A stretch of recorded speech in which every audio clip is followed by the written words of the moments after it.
2, 1, and we're live. What's up, Erick Walts? How you doing, man? Good. How are you, man? Good, good. You're the lucky number 2 episode. So this is a new podcast I'm doing. Just wanted to have some conversations with some buddies and just shoot the shit. Talk about life as kind of a late 20s, early 30s professional, right? You and I really connect on a lot of different things. But really, really honored to have you on and just talk about some of that stuff. So how you doing? I'm great. Tired, but great. So yeah, I'm glad you could have me on. For sure, man.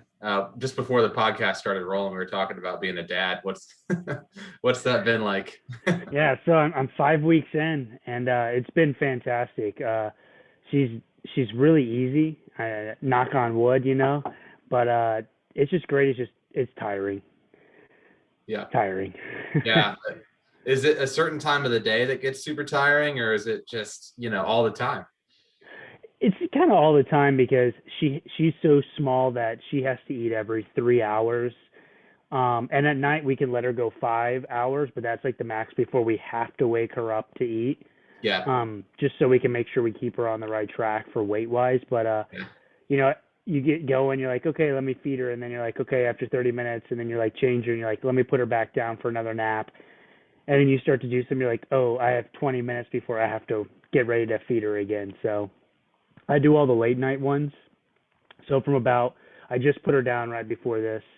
And so then by 11 o'clock, I have to get her up to feed her, and then hopefully I'll put her back down by 12, and she'll sleep till 3 or 4. nice. Yeah, that's a routine you have. Yeah, it is. So we've got it down to like almost a science. So like Katie, my wife, she'll do it in the morning.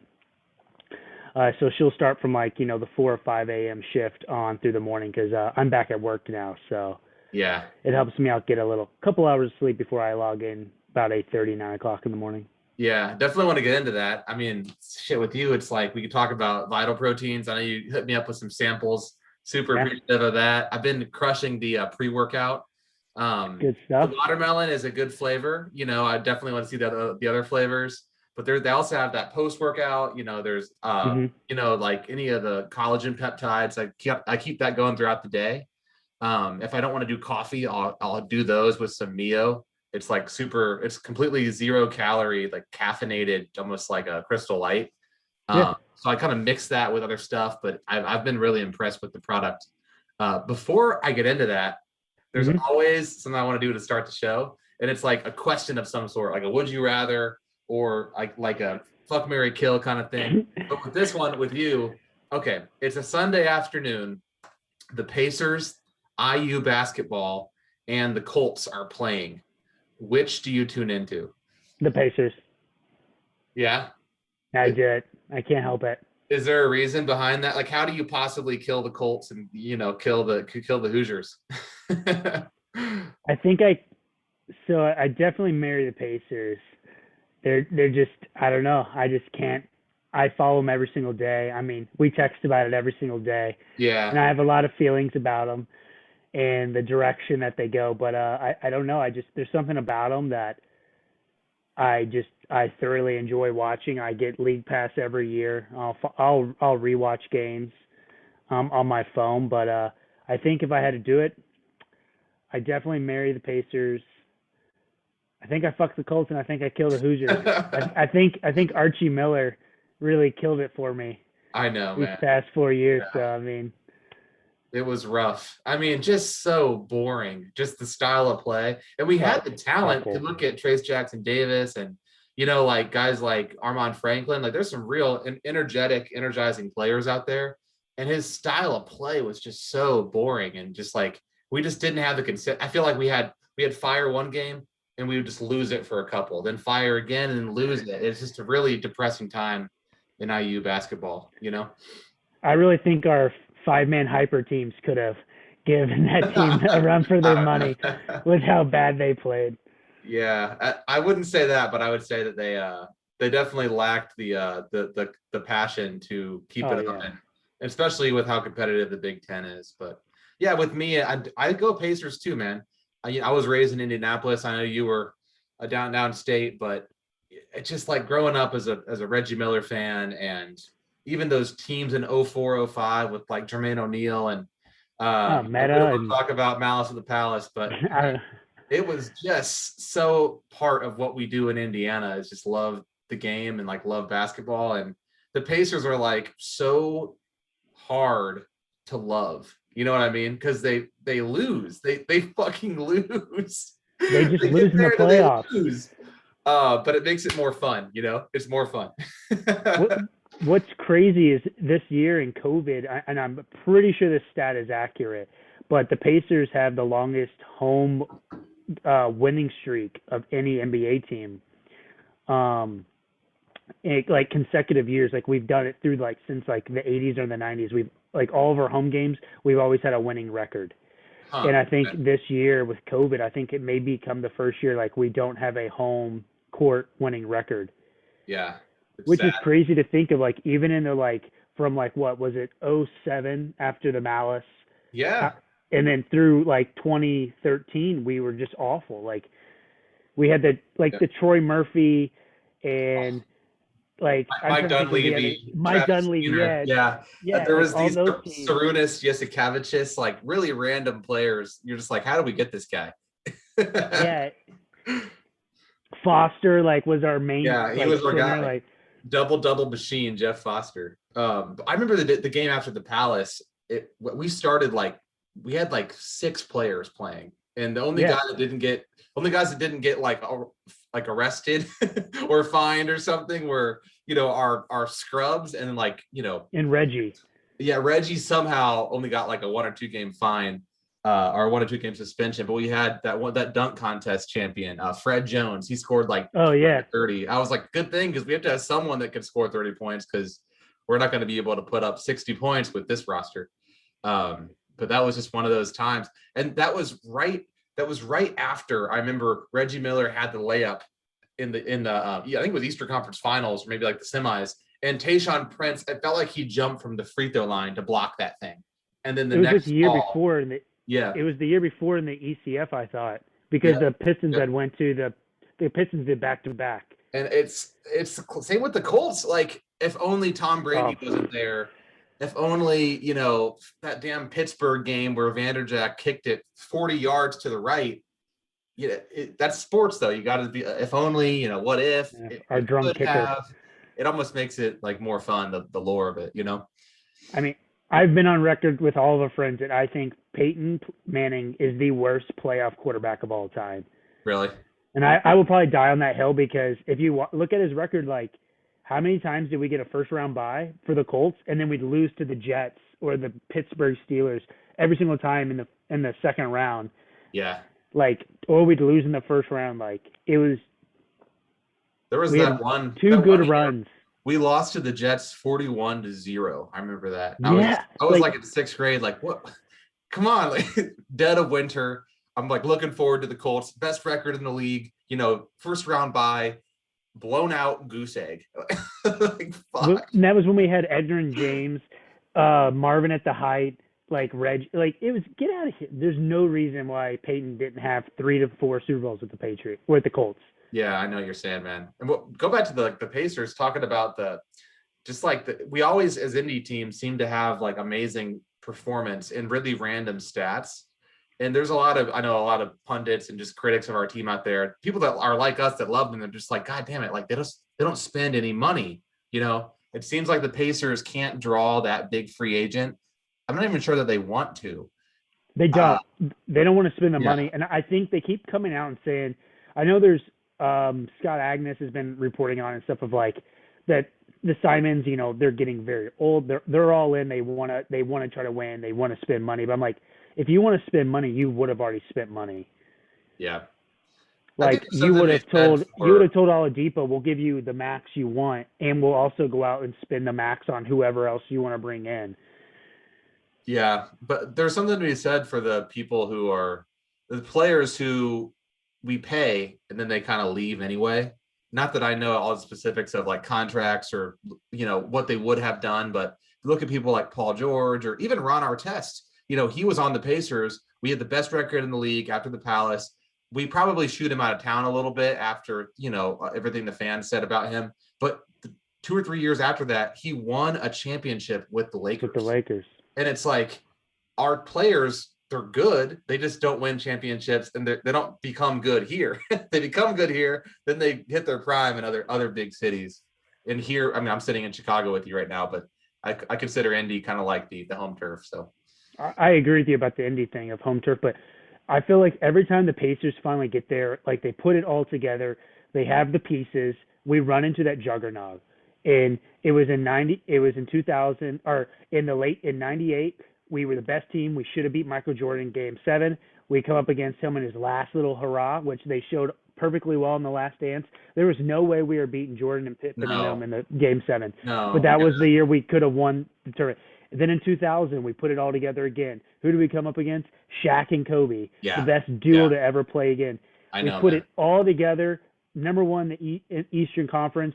We come up against who? LeBron James, Dwayne Wade, and Chris Bosh. In their second year, they finally, you know what I mean? And we take them to Game 7 in the ECF. Yeah.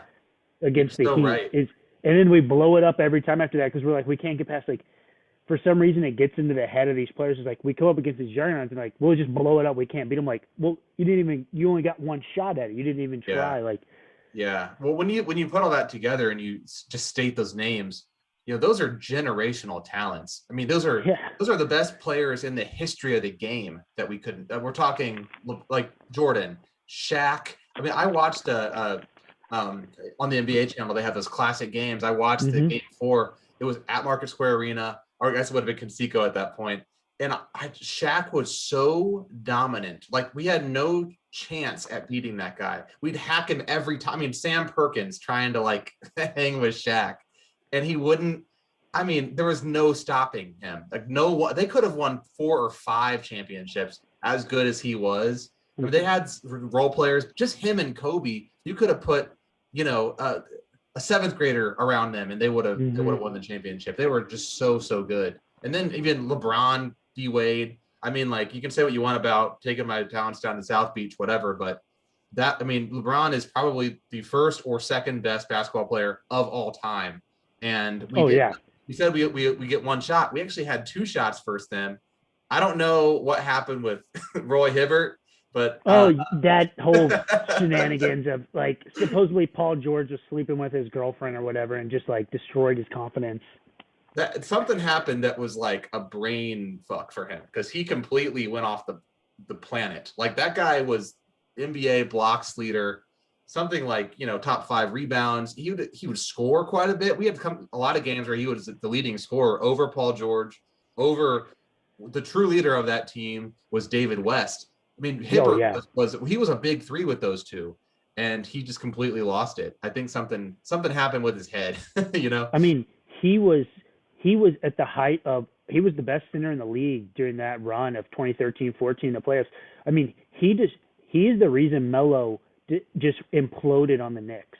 That block on Melo in game 5 of the Eastern Conference semis. I mean, when you get stuffed at the rim like that by Hibbert, I mean, they had the vertical rule with him, and he didn't foul. He would just go straight up. And I'm going to go back to, I think Frank Vogel is the reason we lost that series in 2013-2014, is game 1 on the road. We should have won.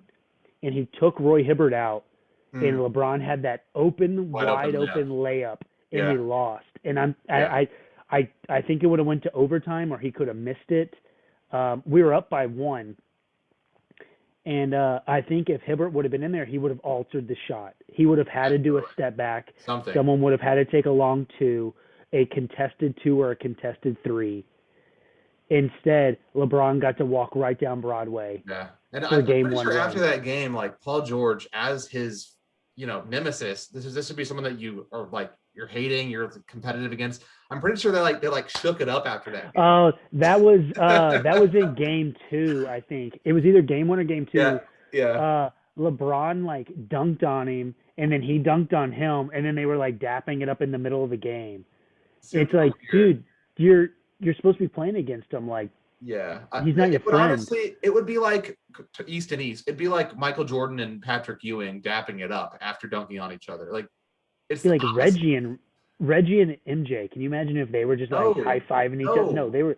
He was like, "I want you to die." Half the time is yeah. like, It's real, and I mean the game now. A lot of the players even are saying it this year. Like it's such a rushed, cash motivated year for these guys. yeah, It's a different thing where a lot of these younger players. I'm not even sure they care about winning. It's more just about the social media presence and like getting paid. Get the bag.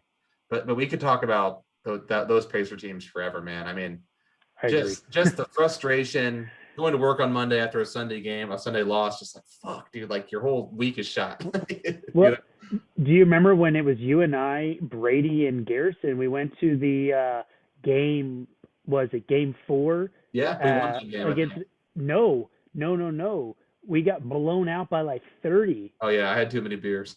Yeah, so did I, because that was the game I bought the Roy Hibbert throwback jersey, Yeah, drunk out of my mind, and I was like, Roy Hibbert's gonna go down as like the greatest pacer, yeah, you were and super then different. he was done after that. Yeah. I was gonna say something about just those LeBron teams. I remember that specific series. It was the first time we played them.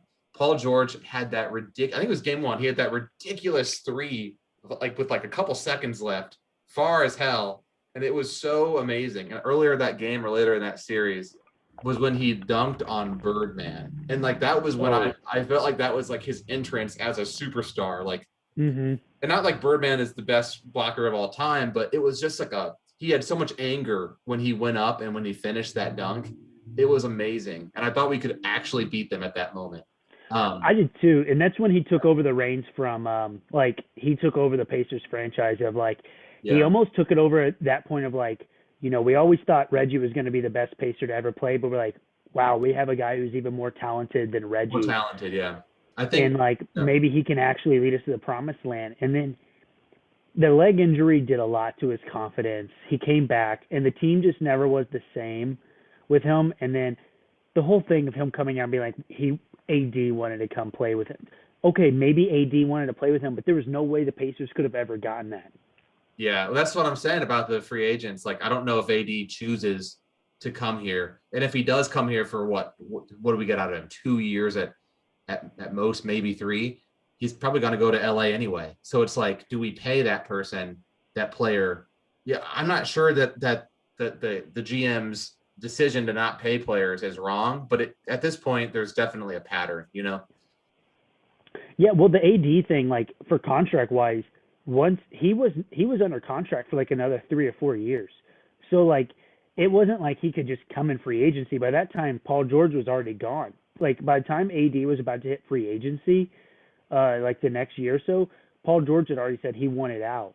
So there was nothing we could give to New Orleans for AD. There was absolutely no, that's when we had Jeff Teague on the team. Exactly. So it's like, oh, I would have stayed in Indiana if they would have got what you want us to. Yeah, go ahead and trade Jeff Teague or Monte Ellis, who's a shell of his former self. Like takes 40 shots a game and makes 3 of them. Like, good luck. We're not going to be able to do that.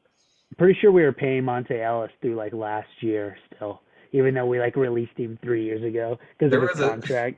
there was a stat that I heard last year that the Hawks or whoever had Josh Smith last, number 5 on the Hawks, Oh yeah, by yeah, yeah. 2007 he was like relevant. They were paying up until like 2020 or something, and that's the thing. Like it's such a money driven industry. I mean, sports in general, especially professional sports. Um, Not the first or last athlete that'll have that kind of situation. Supposedly Joe Johnson wants to make a run. Like he wants to join like either the Nets or the Lakers or somebody. Yeah, I mean, I think he won that big 3 thing. I don't know if that. Oh yeah, he may have been in that. I didn't watch the Big Three. I don't get into that stuff. Me neither, man. Life's too short. I have trouble following just professional basketball, college basketball. I love Hmm. NFL. College football to me has always been tough. I don't know what it is. It's just like maybe it's the fact Indiana was good, but we were never like, good Well, we enough were to never really good. compete. I mean, we were good enough to like maybe end middle of the pack in the Big Ten, or am I totally wrong? Yeah, you're totally wrong, but it's okay. I mean, like to be honest, with you like we would win 4 or 5 games a year, and that was because those 4 or 5 games we'd win. One of them maybe be Purdue, but the others would be the 3 like scrub teams of like barely Division 1. that we would play at the beginning of the year, but we'd win one or two Big Ten games. Yeah, I remember just when we would beat Purdue. If we ever beat Ball State, I mean, there would be full on like riots in the tailgate field. This is before they had the tents and like Do one you time the remember the Ball State beer? game. Our freshman year, the Ball State game was at this is IU for anyone that doesn't know. Eric and I went to Indiana. It was at 7 p.m. So most times people get out to tailgate at 8, 9. You know, the late people show up at 11 or noon. People are tailgating all day. And I remember there We was had a the beer full fight.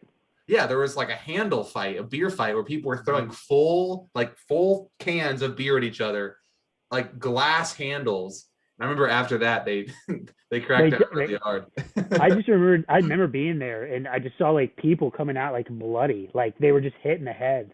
Oh man, Like, McRoby does not want to hear this conversation, but this really happened. This is the kind of shit that goes down in Bloomington. I remember our freshman year, we had just won #1 party school like 3 or 4 years before that, and there were all those shirts on campus. It was like dry campus my ass, like because they were trying to like change the image, but we all knew that part of the reason you go to IU is for like the overall experience, and not to be totally socialization. Like, it's cheesy, but yeah, like kids have fun, like we meet each other. And alcohol helps, you know, you run into someone at a party, you know, what do you do?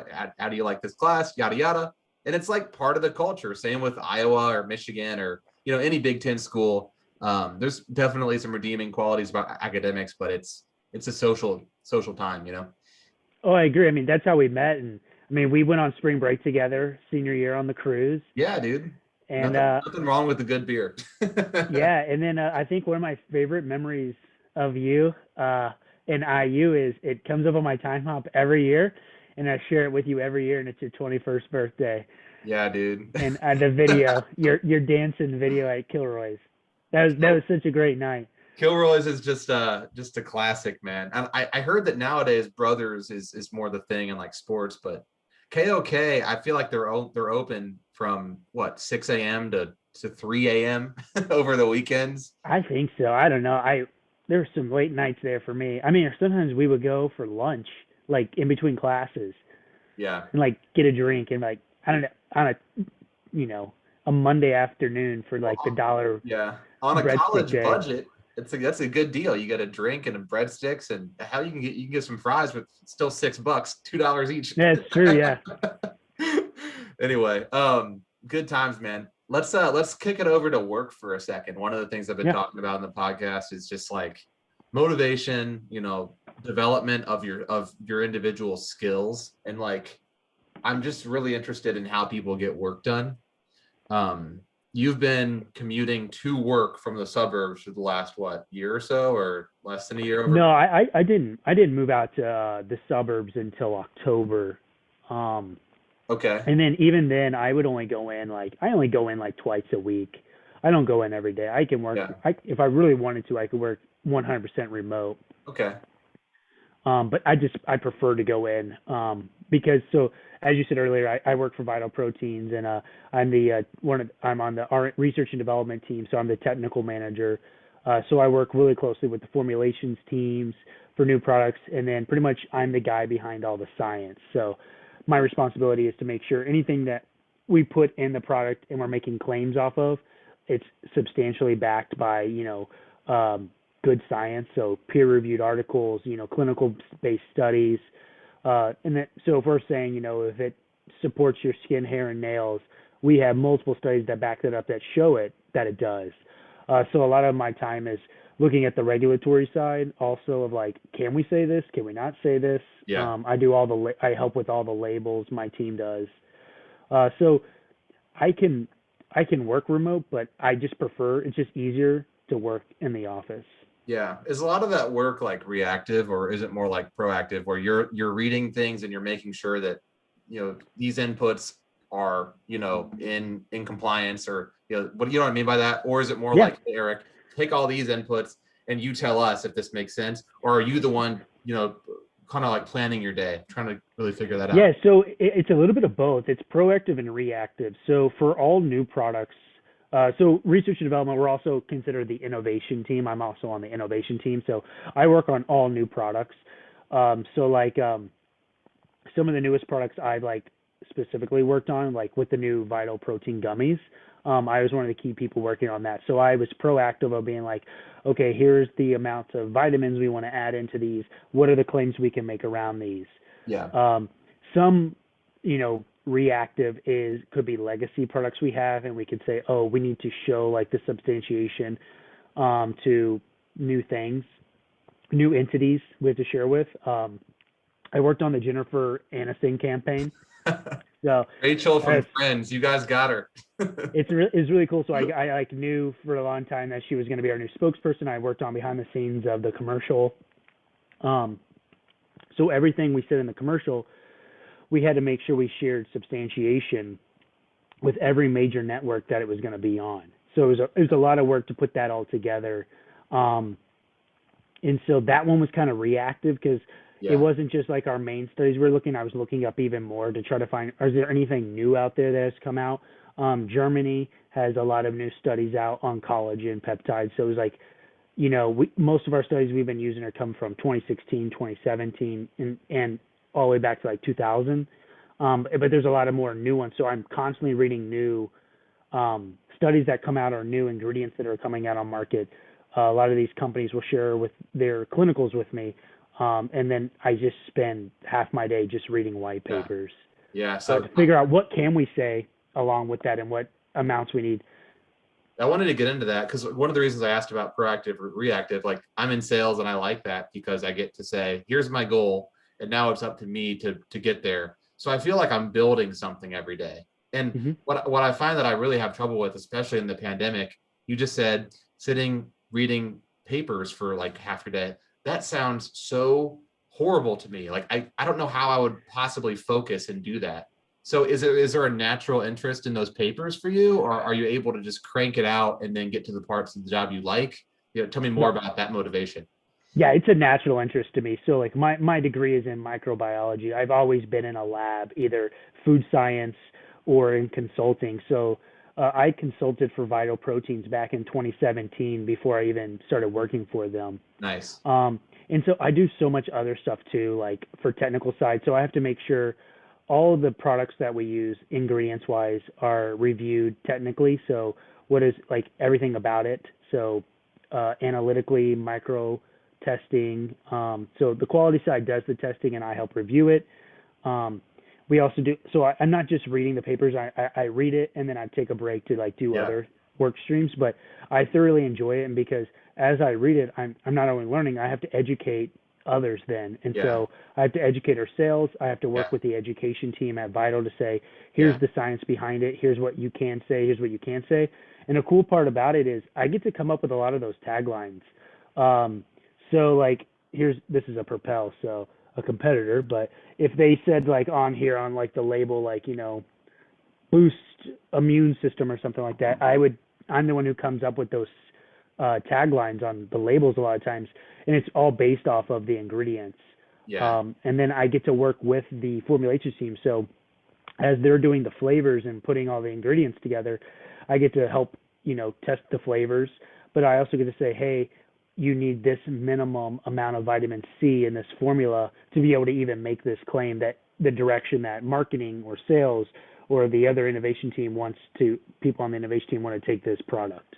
Yeah, so you can't say like, boost sex drive if it doesn't, if there's no actual like peptides do boost sex drive. funny thing about that boost sex drive is we have a couple new products coming out we do a lot of products now that are exclusive, either exclusive for Costco, exclusive for Whole Foods Market.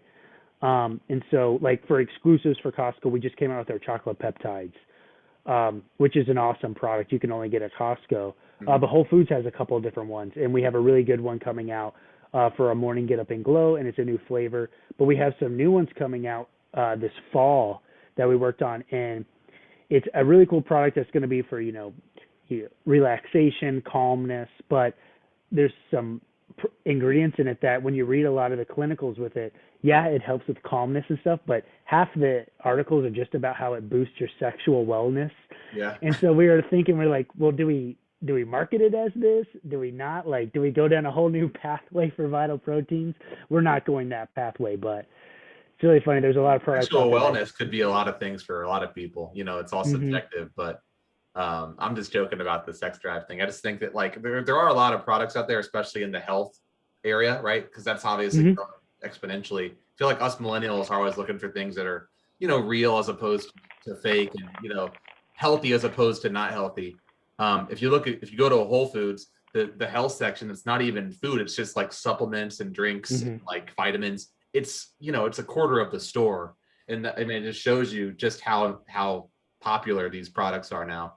I'm not someone that takes a lot of products, but yeah, like I pre-workout fucking works. Like caffeine and all those vitamins, like you get to the gym, you're pumping, man, you're feeling good. Hmm. But I definitely understand that people are, taking things in the morning, afternoon. Like these things probably weren't even available, 20, 30 years ago. Like Oh we've no. gotten so great with science, and you would know this too. Like there's so much that we can do with our supplements that we put in our bodies to, increase performance, etc. So Yeah, I always recommend people to take a daily vitamin of some sort, like a multi. And if you're not taking anything, at least take like a vitamin D and a vitamin, like some type of supplement like that. Um, and then I used to kind of think that like, does the collagen, do all these supplements work? And then best part about my job is that's all I do is read, mhm. but I also see the testimonials and it does work. Like I see the benefits in myself actually because I take it every day. Nice. Is collagen peptides, because that's what I see on a lot of your labels. Is Hmm. collagen a type of peptide, or how does this work? Like Yeah, what? so the collagen, it's one long strand. We break it up into peptides, so it's made out of proteins.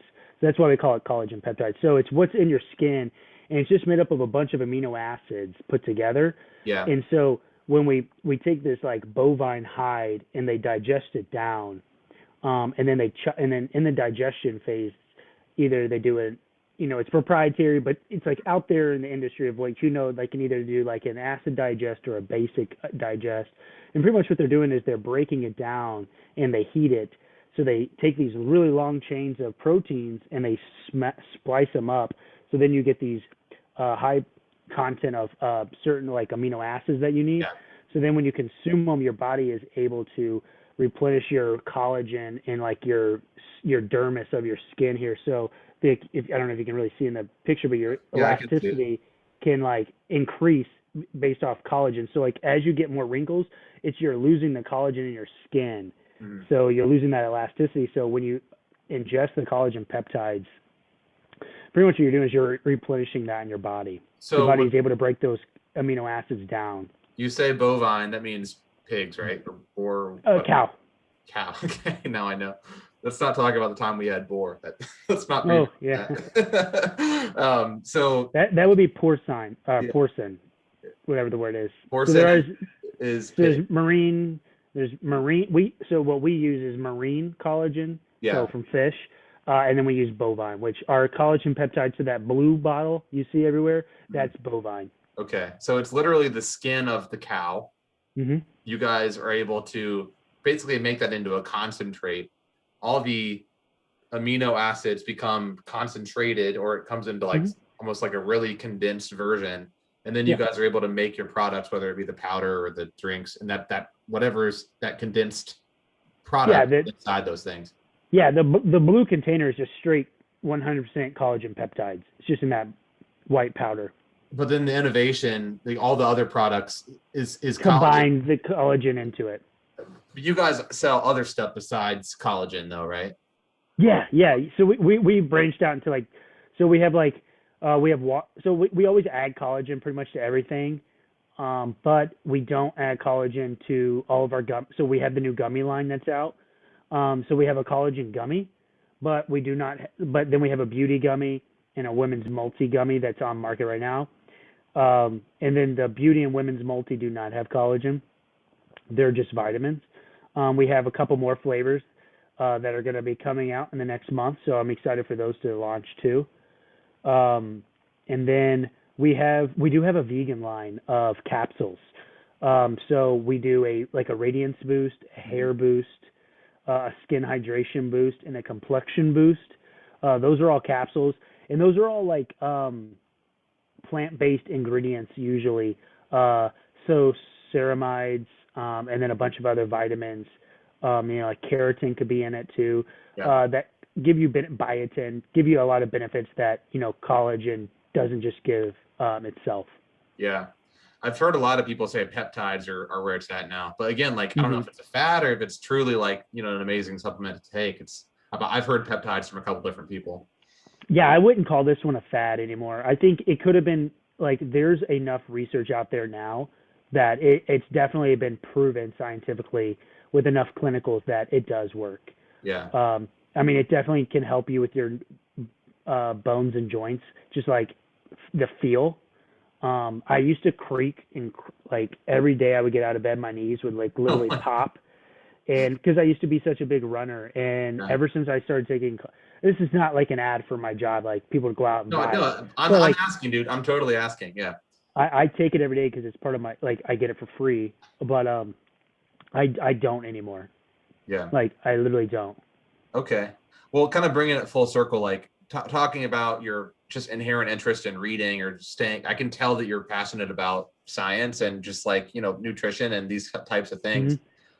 I guess like my hypothesis is that you kind of have to like somewhat enjoy what you're doing. You have to be interested in it. I know that like your previous job and my previous jobs, right? Like when I'm not super like into it in terms of like my goals in life, I'm not sure that I would want to do anything for my workday that didn't align with that. Like I guess I wonder, like, does Jennifer Aniston is she being paid or does she? I think it seems like she's really into it. It seems like she truly is, someone that's a So, sincere advocate for what you so guys are doing. cool thing about Jennifer Aniston is that yes, she is technically our chief creative officer, part of Vital Proteins now, but she was actually this was a long time coming. She was in an interview back in 2017 or 2018. So 3 years ago, 4 years ago, I think in GQ or Yeah. Vogue, and they were asking her, and she just organically said, I take Vital Proteins, collagen, peptides every day." So she was taking it on her own. And when we found that out, my CEO and others, they finally were able to cultivate that relationship, and it was, a year coming work in the process, but it finally came to fruition. But yeah, I think that one was organically. It was destined to happen. That's so cool. I mean, just to have a celebrity of her I mean, she is like a triple A list celebrity. She is top of the top in terms of recognition. She's up there Oh with like yeah. Tiger Woods and Michael Jordan, like people. Jennifer Aniston, she's the female, celeb. So that's amazing. What's crazy is so we officially launched the Jennifer Aniston campaign in December, and so we saw our best sales pretty much ever. Like our company grew in quarter 1 of this year alone, and her impact alone in Amazon and Walmart, which our Walmart, we weren't the biggest players in Walmart because if you look at where Walmarts usually are, more rural areas, Yeah. not a lot of people are into the health hub type supplements, but she had a huge impact. It's ridiculous how much people really look at her and they see the commercial like, well, Jennifer Aniston's He's taking taking it, it. Yeah. like Talk about I exclusive should probably deals. try it. Let's get So you an exclusive deal with Aniston. yeah, Anyway, I want to wrap it up here soon, man. But yeah, it's been awesome talking to you. Just wanted to cover Vital Proteins, the Pacers, IU, Colts. I mean, it's we have this group text where me and you and 2 or 3 of our buddies are sports betting every day. yeah. I do plan to kind of cut that down after the pandemic, but it's keeping me going right now. Hopefully, I'll win more than I lose this week. I agree. I agree. But we'll get all of us guys together for a binge weekend in Vegas for just a sports book binge weekend. Yeah, I guess technically, if you go to the sports book, they're paying you you're paying, but then they'll feed you free drinks, right? And here at Exactly. home, my DraftKings, the app won't do that. So I can't wait to party with you in Vegas, man. We'll get there eventually. But I know Yeah, I it's agree. Sunday. I know you got a kid in the crib, so say hi to Katie for me and have a I good night. will. All right. See you, Nick. Thanks for having me on, man. See you, bud. Bye.